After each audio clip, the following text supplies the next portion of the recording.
My name is Marcella Jurtich and I am representing the state of Nebraska. My previous study used graph theory to visualize the relationship between taxonomic diversity and functional group diversity at three discrete stream sites: a high-quality site, a medium-quality site, and a low-quality site. From this study, I questioned whether I could quantify the relationship between taxonomic diversity and functional group diversity and create a visual model. My current study is titled, Graph Theoretical Analysis is Effective in Modeling Interfunctional Relationships in Freshwater Ecosystems. Two hypotheses were tested. First, the taxa function complexity could be quantified along a continuum of 32 stream sites. And second, that compression or loss of edges leading from taxa vertices to functional group vertices would affect functional relationships. If successful, this study can be used to help indicate ecosystem health and function. Data were obtained with permission from a study done by Donnelly in 1999, which examined 32 stream sites along 16 streams. I then assigned functional groups to macroinvertebrate taxa, resulting in 79 taxa across 32 sites.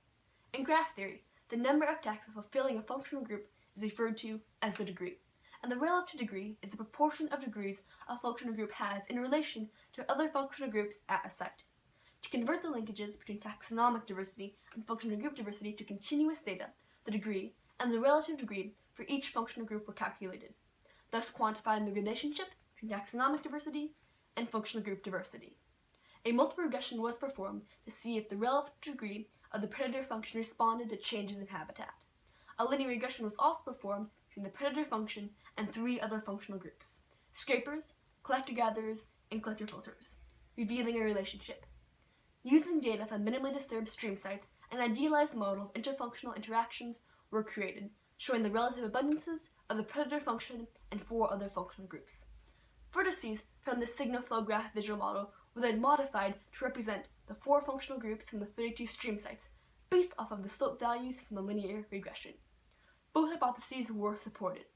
The quantification of the relationship between taxonomic diversity and functional group diversity was successful.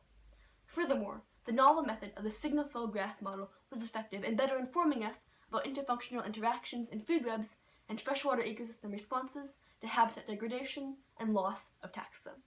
This method of determining functional interactions can be used to mathematically examine ecosystem health and function in freshwater streams and other ecosystems.